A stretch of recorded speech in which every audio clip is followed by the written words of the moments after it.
Every living system on our beloved planet is an eloquent expression of the universe's astonishing ability to come into perfect balance, and then to do what life is meant to do, to thrive.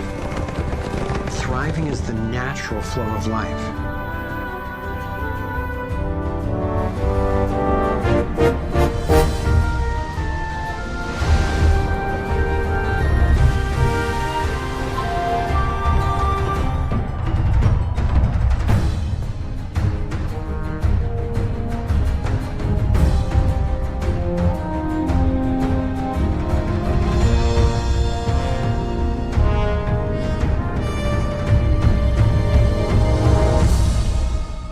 Consider what is surely one of the greatest wonders of all, how a tiny egg and a single irrepressibly plucky sperm can unleash a process that brings forth in the end another one of us.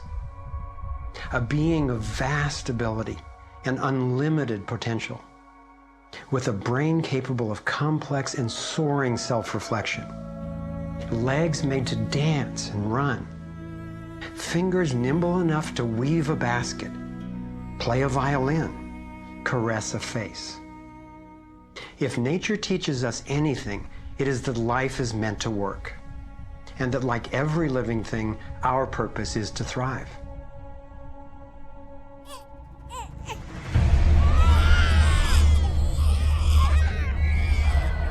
And yet, for the majority of people on the planet, life is not about thriving. It's about surviving, just trying to hang on. Is this really the best we can do? Did the universe labor for nearly 14 billion years only to bring forth a species that would end up as an enemy to life itself and to its own home? I don't think so. My name is Foster Gamble, and I have spent nearly a lifetime trying to figure out what happened. What is happening that could account for the staggering agony and deprivation on this planet?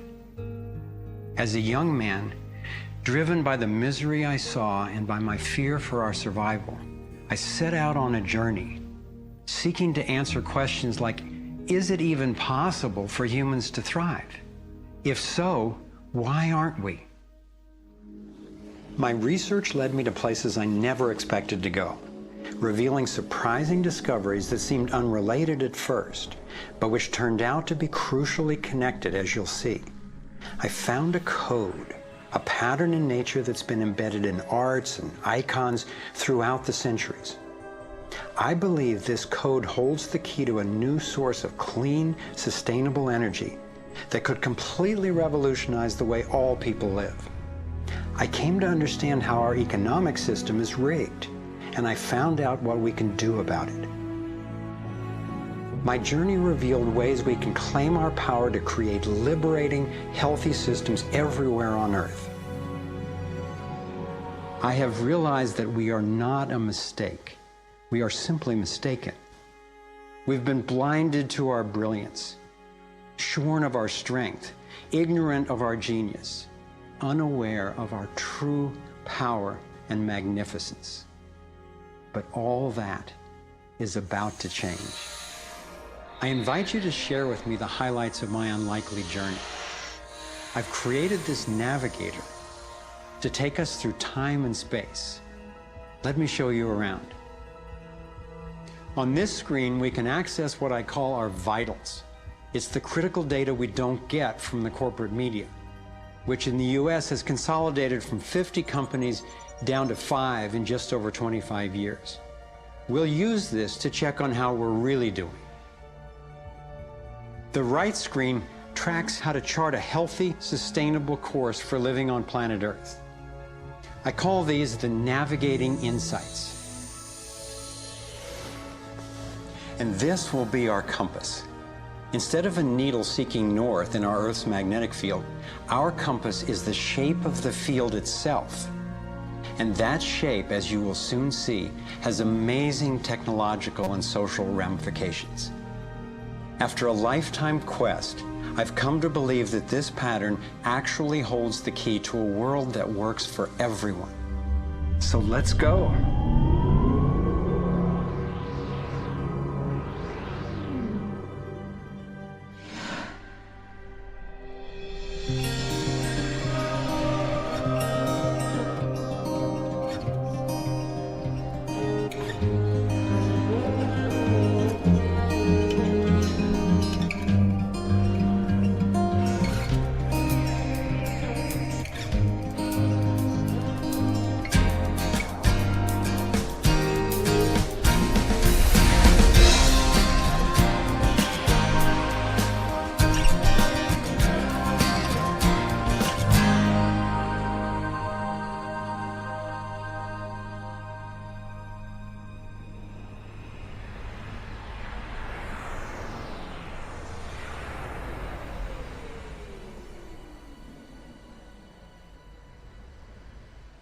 I grew up in a world of privilege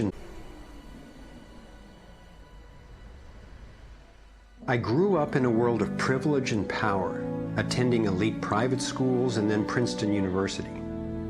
As a direct descendant of one of the founders of Procter & Gamble, I was groomed to be a leader in the establishment.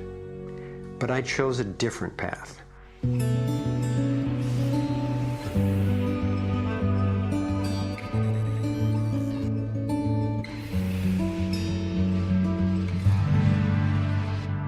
I began to wake up when I was in elementary school. Adults were teaching me that the way to protect myself from a nuclear explosion was to duck under my desk and cover my head. That's when my serious questioning began. A couple of years later, I had a direct experience of universal energy. It happened one day when I was riding on a school bus, gazing out the window. I had a vision of a whirlpool pattern, and I just knew that the flow of energy I was seeing was the same in an atom as in our entire solar system. I felt deeply that I, too, was somehow made of that same pattern. This vision was what originally got me into science, into trying to figure out how the universe works and how we humans fit into the overall pattern of life energy. Years later, I learned that the pattern I saw is known by some in the scientific world. It turns out that in 1921, Albert Einstein got a Nobel Prize for discovering that when energy is released in the universe, there are little packets of wholeness that emerge. This pattern actually tells us a lot about how life evolves. Considering the enduring wonders of creation throughout the universe, and how unsustainable so many of our human systems are, I figured learning how the universe creates and sustains life would actually be quite useful. Each of these little packets of wholeness that Einstein discovered, called a quantum, is made out of its surroundings, but is distinct within it, like a whirlpool in water. These packets are always the same pattern, no matter what size, and they are surprisingly relevant to issues as seemingly disconnected as the wars in the Middle East, the global financial collapse, and how to achieve justice for everyone. We're about to explore how. Mathematicians call this pattern the torus. The energy in a torus flows in through one end, circulates around the center, and exits out the other side. It's balanced, self-regulating, and always whole. I was first officially introduced to the torus by scientist and inventor Arthur Young. Futurist Dwayne Elgin explains how the torus is the primary pattern that nature uses for life at every scale. Evolution means to unfold, to roll out. So the question is, what is the universe rolling out? And what the universe is rolling out is self-organizing systems, and you can see this at every scale. A self-organizing system is a technical term for just a system getting a hold of itself, knowing itself, essentially. And if we go to nature, we can look at and we can see these self-organizing forms throughout. We can see it in the cross-section of an orange, the cross-section of an apple. We can see it in the dynamic nature of a tornado. We can see it in the magnetic field around the Earth, a similar magnetic field around an individual. We can see it in the structure of an entire whirlpool galaxy. We can see it in the structure of a small atom. At every scale, throughout its entire history, the universe has one single project. It's growing toruses. The universe is a torus growing factory.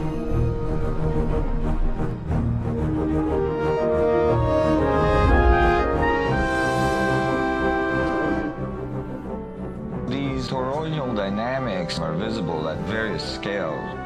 One of them is at the galactic level, which are huge spinning structures with billions of stars in it.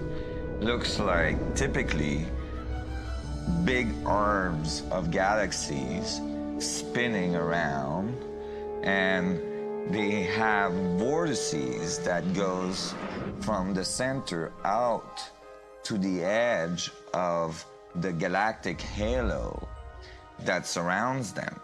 Stars move from this galactic disk out to the halo, down the vortices, and back out again. Stars like Arcturus, for instance, we know have done that path already.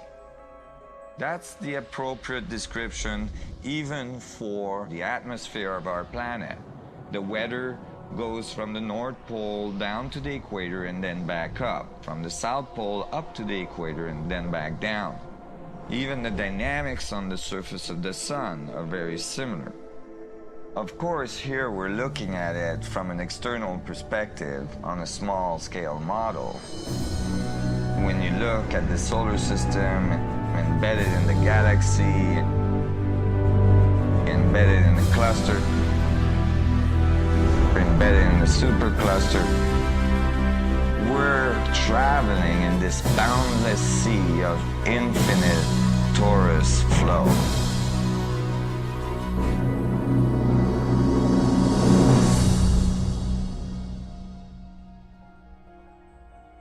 The torus is like the breath of the universe. It's the form that the flow of energy takes at every scale of existence. But there's also an underlying structure in how the flow fits together, sort of like a skeleton. It's called the vector equilibrium, a term coined by one of the 20th century's greatest thinkers, Buckminster Fuller. Inspired by Fuller's visionary work, I spent decades researching the dynamics of the vector equilibrium and the torus.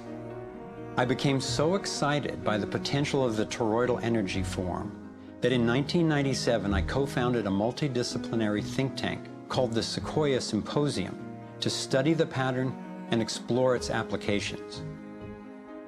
Our collected research convinced me that the torus and the vector equilibrium are primary patterns, fundamental to the creation of the universe at all scales. At the Sequoia Symposium gatherings, I learned of inventors who claimed they were